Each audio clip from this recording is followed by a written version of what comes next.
I just don't get it. Why don't I get the love of slasher fans like Mikey and Jason do? I should be a true horror icon at this point. I've got all the great attributes. Got this awesome mask to hide my face. It's got a built-in menacing heavy breathing device. Man, I sound like Darth effing Vader in this thing when I kill somebody. I've got a cool weapon with a pickaxe.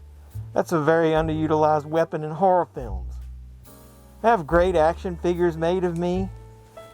Shout Factory even made a special edition of my origin story. They did a remake of my movie. It's pretty good too. Well, that might be a stretch, but why don't people love me? This sucks.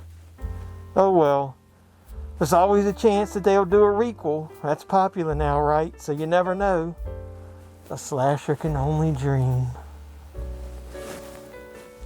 What's going on, YouTube? Welcome back to the JeffMan316 Custom YouTube channel. I'm your host, as always, JeffMan316, your pop culture reporter, and welcome to what's going to be my movie review of the slasher classic, My Bloody Valentine. Yeah, we're going to be talking about this probably from the unrated version of this, more of that later. But yeah, this is a cool slasher flick that I checked out over this special holiday weekend. Got Valentine's Day coming up. Probably going to drop this on Valentine's Day. So before we get into the movie review, like, comment, subscribe, share, do all the normal YouTube stuff. Then on your way out the door, don't forget to hit the notification bell and you'll be the first to know when I post new videos. So what are we waiting for? Let's get into my review of My Bloody Valentine. Let's go.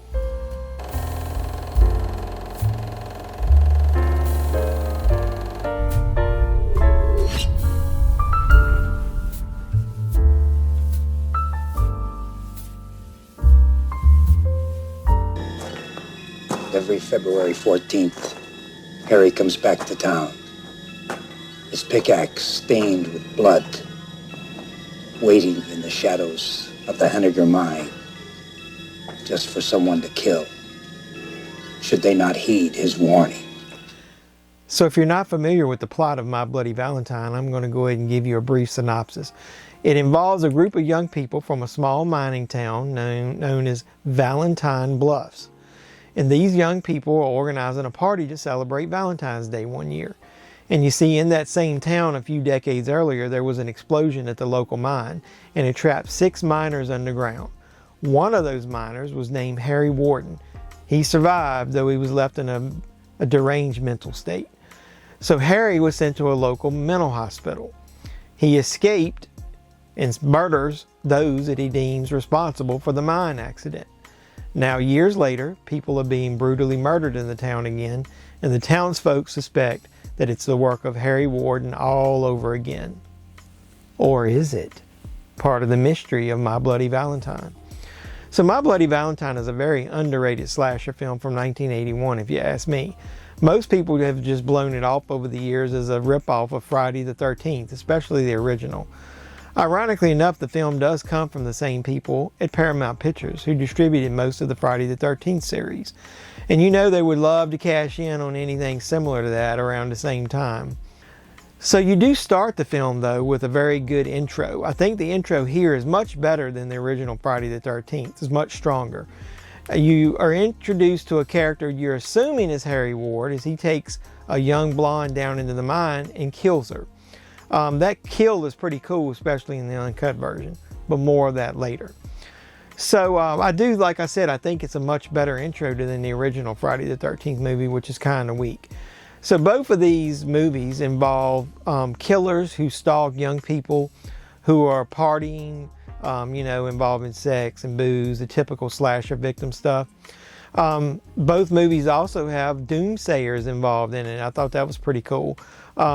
You've got Crazy Ralph from Friday the 13th, and you've got Happy the bartender in My Bloody Valentine, both who go around warning people about the terror that's likely to happen to them and the brutal murders that are taking place and who they think are responsible. I'm telling you now, this town is accursed. It started 20 years ago. It was the night of the Valentine's Day dance at the Union Hall. After you get past some of these similarities, though, I think This movie actually takes the formula from Friday the 13th and expands on it in a lot of good ways. The first part of Friday the 13th to me is boring and very slow paced. The pacing here to me is much better, and I think it does a good job of spreading the kills out more. I actually think most of the main characters here have more of backstories, and they're actually more important to the plot this time around than just victims. You do care about some of these characters. There's even a love triangle that they throw in that maybe throw you off to figure out who the identity of the killer is. They also have where the killer isn't always presented in POV shots, as in Friday the 13th. The minor attire is used for the killer here, and it's on full display most of the time, and it really looks badass. The mask covers the killer's face most of the time, and you get this cool, heavy breathing at just the right moments caused by the mask and the breathing apparatus. I think a lot of the kills are more tense and effective here. Why in the hell this movie doesn't have a sequel, I don't know. I also think the ending here is perfect and it has a twist which didn't seem kind of forced. The uncut version of this has way more details in this ending, a lot more gore. It's just real tense. I think the ending is more effective in the uncut version because of those extra scenes you see. There's not a lot of bad here in this movie. It's a typical 80s slasher. You shouldn't expect a deep film with a lot of method acting in it. It might seem a bit dated in some scenes though. There's a scene where some young guys are into the local junkyard and they're drinking and talking and having fun. And they begin to cook TV dinners over their car engine. Does anybody remember those foil TV dinners that you had to unwrap? Yeah, I do. Man, damn, I guess that ages me a little bit. The final version of the film that we got on home video, like back in the day on VHS, was not the version that the director wanted to see. The MPAA cut most of the gore out.